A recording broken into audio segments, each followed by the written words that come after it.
សួស្តីអ្នកទាំងអស់យើងថ្ងៃនេះយើងនឹងនាំអ្នកទាំងអស់គ្នាទៅដើរកំសាន្តនៅប្រទេសវៀតណាមវិលវិញនៅពេលល្ងាចចឹងអ្នកទាំងអស់គ្នាអាចមើលតាមនឹងបានយើងទៅលេងពហិយយើងទៅលេងតាមឆ្នេរសមុទ្រក្បែរព្រំប្រទល់កម្ពុជាវៀតណាមហើយត្បូងឡើយយើងចាប់ផ្ដើមចេញពីរង្វង់មូត្រេនទៅប៉ុន្តែមុននឹងចេញទៅយើងទៅយកម៉ូតូរបស់យើងទៅចាក់សាំងឲ្យពេញសិនចាំបន្តដំណើរទៅមុខទៀត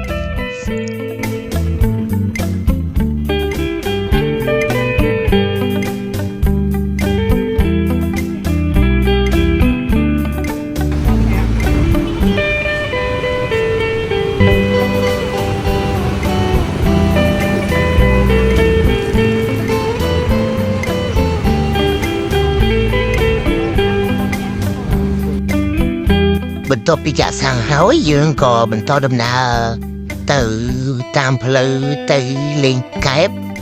ដែលយើងនឹងឆ្លងកាត់កែបជាងទៅព្រំដែនតែម្ដងដូចអ្នកទាំងអស់គ្នាឃើញហើយនៅខាងស្ដាំដៃគេដាក់ថាវត្តភ្នំលាវចឹងយើងបន្តដំណើរទៅមុខបន្តទៀតប៉ុន្តែកន្លែងនេះមានទីមួយហើយដូចស្ដុកស្ដឹងចាំយើងទៅបថយលបឿនម៉ូតូតិចបើកដោយប្រុងប្រយ័ត្នប៉ុន្តែនៅតែបន្តដំណើរទៅមុខទៀតរហូតមកដល់មុខនេះមកដល់កាស៊ីណូមួយដែលគេដាក់ថាកាស៊ីណូខ្ញុំអញ្ចឹងយើង keep going បន្តដំណើរទៅមុខទៀត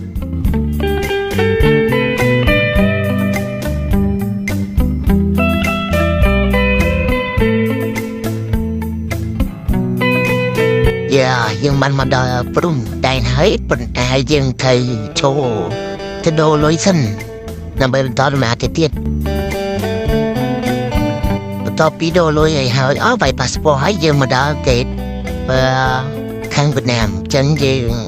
ដាក់ថតរូបថតវីដេអូបង្ហាញអ្នកទាំងអស់គ្នាសិនចាំយើងបន្តដំណើរទៅទៀតដល់ហ្គេតខាងវៀតណាមយើងទៅចុះប្រដាល់ម៉ូតូឲ្យឆ្លងផុតច្រកព្រំដែន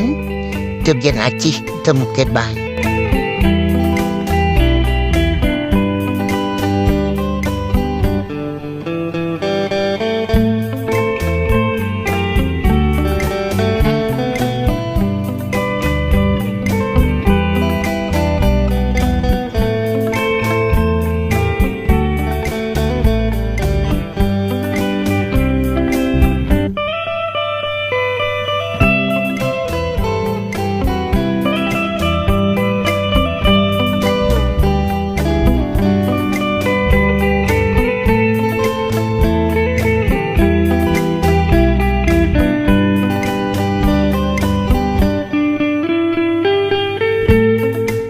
អ្នកទាំងអស់គ្នាអាចឃើញបាននៅតាមដងផ្លូវ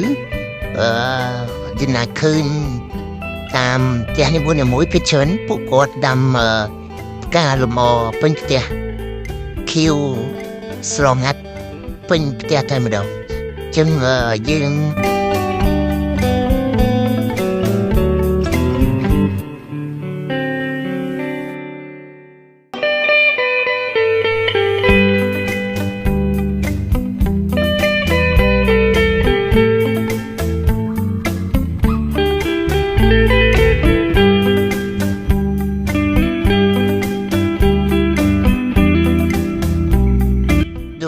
បានឃើញនៅក្នុងវីដេអូ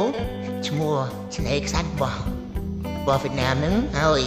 បើប្រៀបធៀបនឹងឆ្នេរសាច់នៅខ្មែរឆ្នេររបស់យើងសជាងស្អាតជាងប៉ុន្តែនៅនោះក៏វាស្អាតបែបមួយយ៉ាងដែរហើយបន្ទាប់ពីយើងដើរមើលជុំវិញនឹងហើយយើងក៏បន្តដំណើរទៅហាន់ទៀងនៅទីក្រុងហាន់ទៀងអ្នកទាំងអាចមើលវីដេអូបាន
ដែលចូលមកដល់ទីក្រុងបានទៀង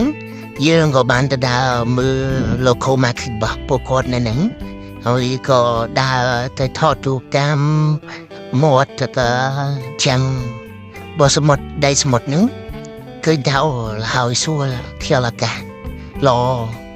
មើលឃើញស្ពានមើលឃើញភ្នំមើលឃើញកប៉ាល់ទូកផ្សេងៗរបស់ប្រជាជនវៀតណាម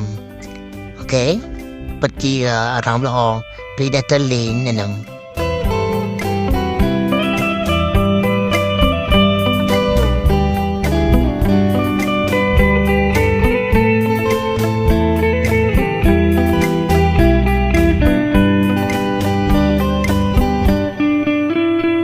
តពីថតរូបហើយក៏ចូលទៅដាក់កាហ្វេមួយកែវសាក់កាហ្វេនៅនោះ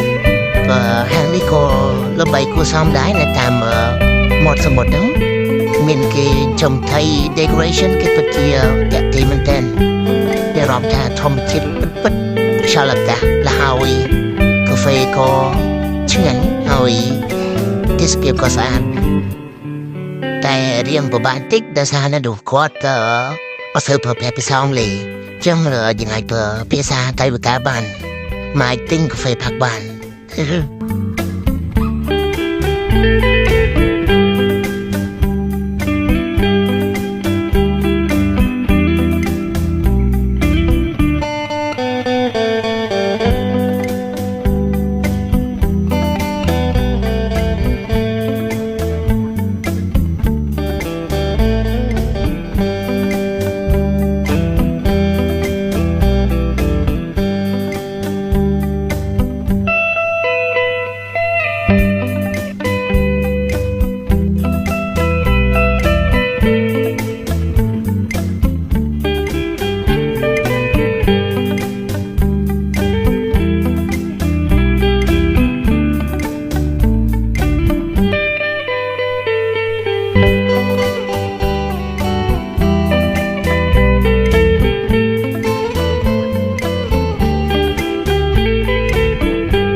តពីបានកាហ្វេមួយកែវរួចហើយយើងក៏បន្តដំណើរទៅមុខទៀត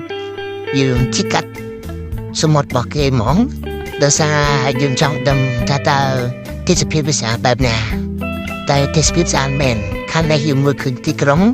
ខាងស្ដាំដែរយើងមើលឃើញសមុទ្រជាមួយនឹងភ្នំហើយទៅមកខាងទៀតយើងឃើញតែជាពលរដ្ឋទូកប៉ាល់ផ្សេងអូស្អាតគេរៀបចំបានស្អាតចឹងអាចមើលបានអ្នកទាំងអស់គ្នាអាចមើលបានតាមវីដេអូហ្នឹង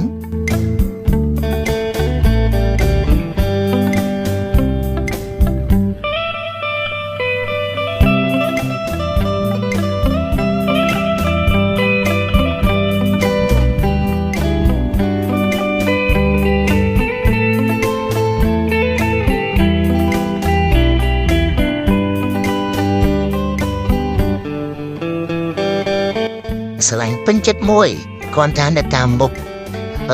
តែជាពលរដ្ឋគាត់ភាគច្រើនរៀបចំជាសួនមានដើមឈើចម្រុះដើមផ្កាផ្សេងបៃតងពេញខាងមុខផ្ទះយើងមើលទៅចាក់ភ្នែកហើយមានអារម្មណ៍ល្អពេលយើងជិះកាត់មុខផ្ទះរបស់ពួកគាត់ណាតាមមុខផ្ទះយើងមានឃើញសួននៅខាងក្រោយយើងឃើញមានភ្នំនៅខ້ອຍតែរបស់ពួកគាត់ អ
តពីជីមើលជំវិញ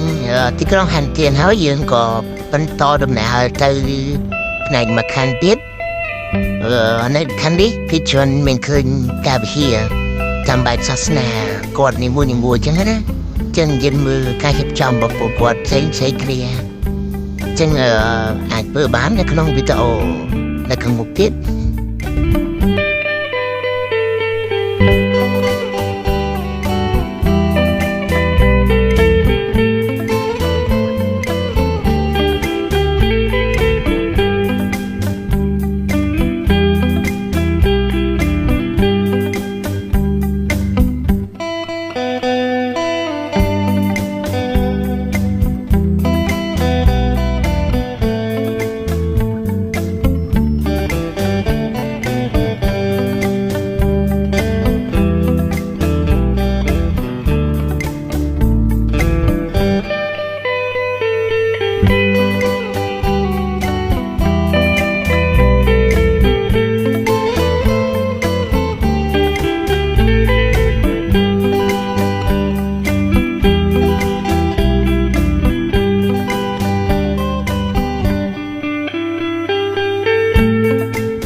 បន្ទាប់ពីដើរលេងហើយយើងត្រូវត្រឡប់មកព្រំប្រទល់វិញមុនម៉ោង 4 ដើម្បីវាយ passport ចេញ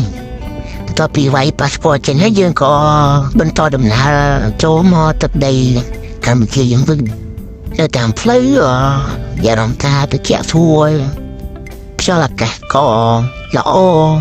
មិនស្រួលជាងមានឡានម៉ូតូជឿនេះជាងយើងអាចជិះគួយគិតទេសភាពបានទៅតាមដងផ្លូវ